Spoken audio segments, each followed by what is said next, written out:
Neste episódio, vou te entregar a base que você precisa para entender o sistema em que estamos inseridos hoje. Fique até o final, e você vai compreender como a Matrix foi se consolidando, os controladores do sistema e as jogadas que mantiveram esse sistema funcionando. Após a dominação anticrística sobre impérios e religiões, a Terra tornou-se um terreno ideal para forças ainda mais densas que estavam no campo planetário. Draconianos ligados diretamente à hierarquia anticrística começaram a operar tanto no plano físico quanto no astral. Eles se estruturaram nos umbrais, transformando essas regiões em prisões vibracionais. Cada desencarne marcado por dor ou medo alimentava essas zonas. A Terra virou uma usina energética. A reencarnação deixou de ser um processo de experiência e se tornou um mecanismo de aprisionamento. Surgiu a prisão cíclica da roda de Samsara. Vidas repetidas, sem memória, sem autonomia, sem conexão com a origem estelar. O véu do esquecimento foi reforçado para garantir que cada encarnação começasse do zero. Para consolidar o domínio, facções de reptilianos, Anunnakis, Draconianos e Greys exploraram brechas da não intervenção direta. Assim surgiram acordos entre líderes humanos e entidades regressivas. Não era apenas manipulação espiritual, era geopolítica interdimensional. Vieram então os infiltrados, consciências não humanas encarnadas em corpos terrestres, posicionadas em governos, religiões e impérios. Peças perfeitas dentro do tabuleiro. Religiões passaram a servir como instrumentos de dependência. Governos e impérios produziram guerras, fome e crises para gerar energia densa. E os umbrais se tornaram fábricas de aprisionamento para os que desencarnavam. Esse sistema atingiu maturidade quando o Império Romano surgiu como braço físico da Matrix. A espada dominava territórios, a religião dominava consciências. Roma controlava corpos. A Igreja controlaria almas. A Terra foi convertida em um campo de extração energética. Nada disso era acidental. Guerras, pandemias, perseguições religiosas e colapsos econômicos eram ferramentas de engenharia social e espiritual. Séculos depois, essa agenda atingiu seu ápice com o Reich, um regime cuidadosamente alimentado por facções regressivas onde houveram acordos diretos, tecnologia avançada em troca de guerras, extermínio e medo em massa. A partir de pactos ocultos, bases foram instaladas em pontos estratégicos do planeta. Tecnologias eram entregues a líderes humanos em troca de poder e submissão. Cada avanço era usado para ampliar o controle e nunca para libertar a humanidade. O objetivo era claro: transformar o planeta em uma prisão total, corpo controlado, mente condicionada e espírito desconectado. A Matrix se consolidou, depois se adaptou, e até hoje continua operando, silenciosa, eficiente e invisível. Depois da queda de Roma, a estrutura de controle não desapareceu. Ela se adaptou, se infiltrou e continuou avançando dentro da sociedade humana. A dominação não era apenas militar, era cultural, religiosa e psicológica. Quando o mundo entrou na era da ciência e tecnologia, o controle mudou de forma. O sistema não precisava mais de cruzadas. Agora tinha exércitos modernos, propaganda e alianças políticas. Através de acordos com elites, monarquias, impérios e grupos de poder, foram criando redes políticas, econômicas e militares que sustentavam os seus interesses. No Império Britânico, por exemplo, a influência draco-reptiliana moldou a expansão colonial, a escravidão global e o comércio internacional como formas de controle e dominação. Esses pactos ocorreram no campo físico e no astral, sempre com a mesma estratégia: dar poder a poucos para controlar muitos. Mas entre todas as nações envolvidas, havia uma escolhida para receber a parte mais avançada dessa agenda: a Alemanha.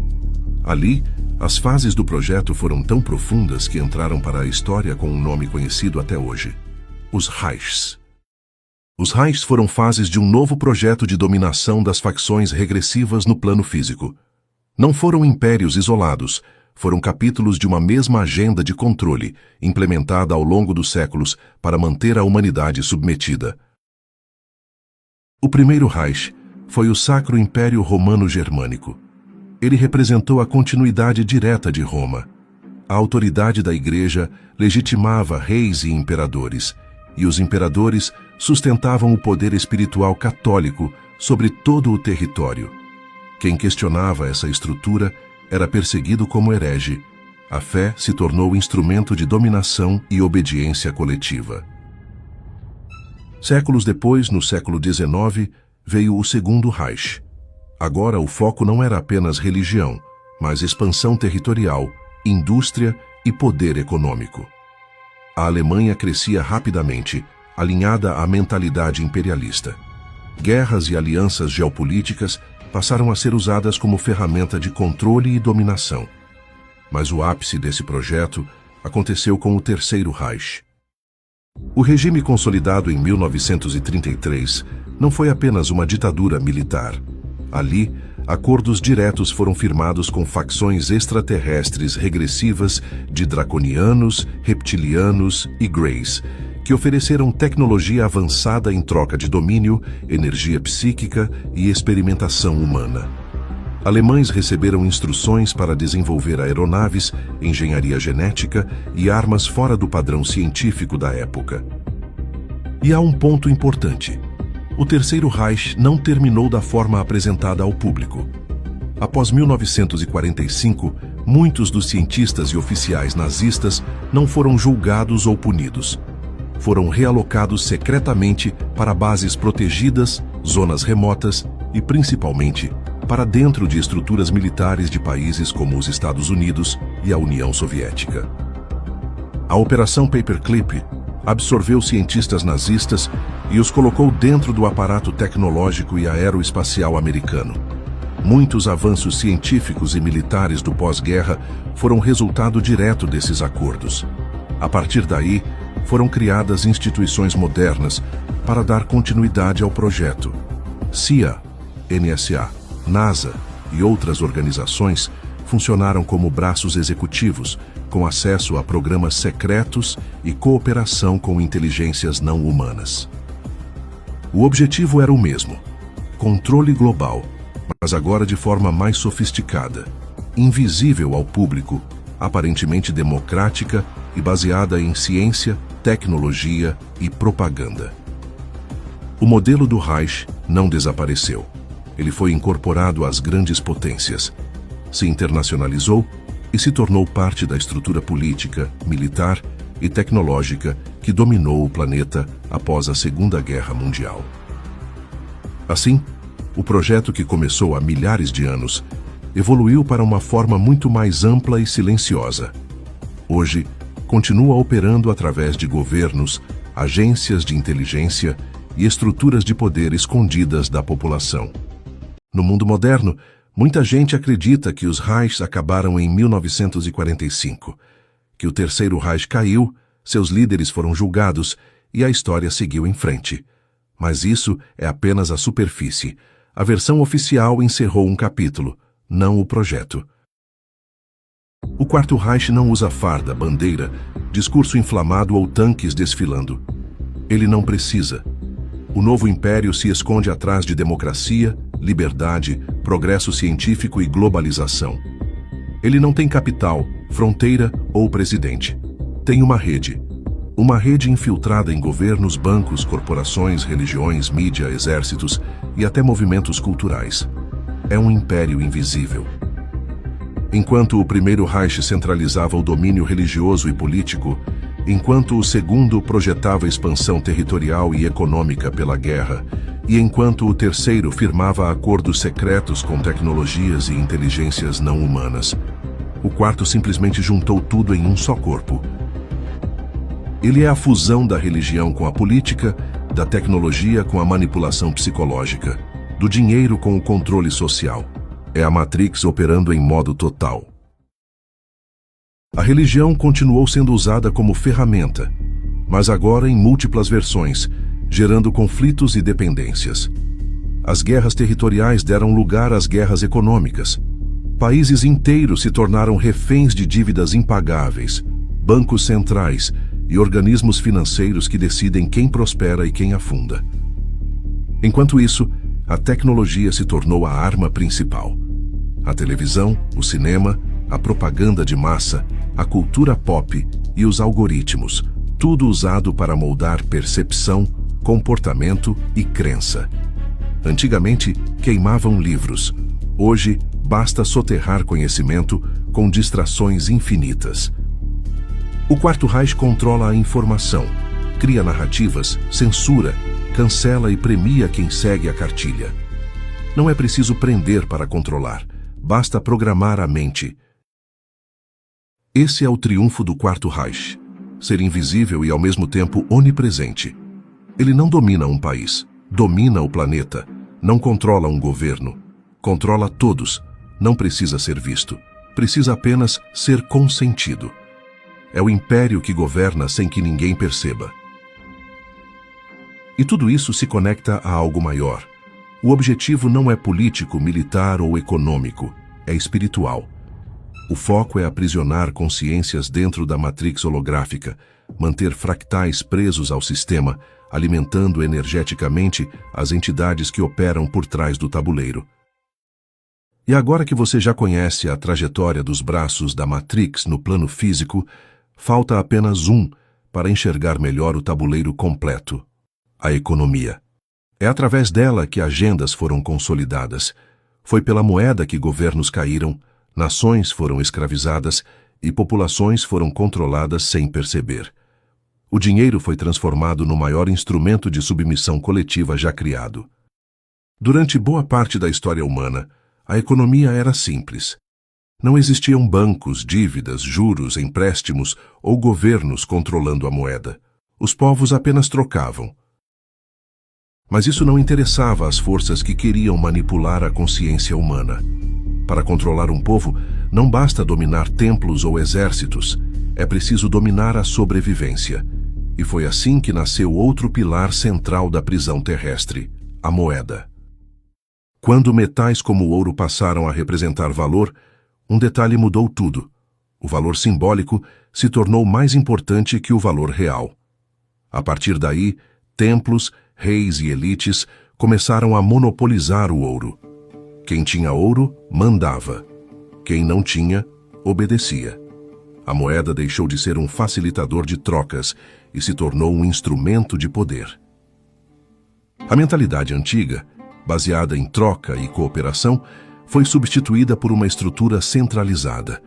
O dinheiro passou a carregar o rosto do rei, o brasão do império, o selo da autoridade. Não era apenas economia, era controle psicológico. Com o crescimento do comércio, surgiu outro problema. Ouro era pesado, arriscado e difícil de transportar. Então, os guardiões de metais começaram a emitir recibos. Com isso, o papel passou a representar o ouro. Surgem então as primeiras casas bancárias, como solução para guardar com segurança o ouro dos comerciantes, emitir recibos e, claro, lucrar emprestando esse dinheiro com juros. Esse sistema começou primeiro nas rotas marítimas do Mediterrâneo, em Gênova, Veneza e Florença. Logo depois se espalhou por toda a Europa. Foi exatamente nesse período de expansão bancária na Europa que facções regressivas infiltraram linhagens e pactos em famílias que controlavam casas bancárias. O objetivo era simples: centralizar a economia, controlar o fluxo do ouro, influenciar monarquias e financiar guerras. O banco se tornou então o cavalo de Troia perfeito para a Matrix no plano físico. As primeiras dinastias bancárias surgiram: Médici, Fugger e depois os Rothschild. Reis deixaram de ser todo-poderosos. Religiões perderam monopólio. Agora o controle estava na mão de quem emprestava dinheiro. O grande salto veio na Inglaterra, com o nascimento do Banco da Inglaterra. Esse era o começo de um modelo de controle que viria depois. O Banco Central, a instituição capaz de controlar a moeda de todo um país. Agora quem controlava a moeda, controlava o governo.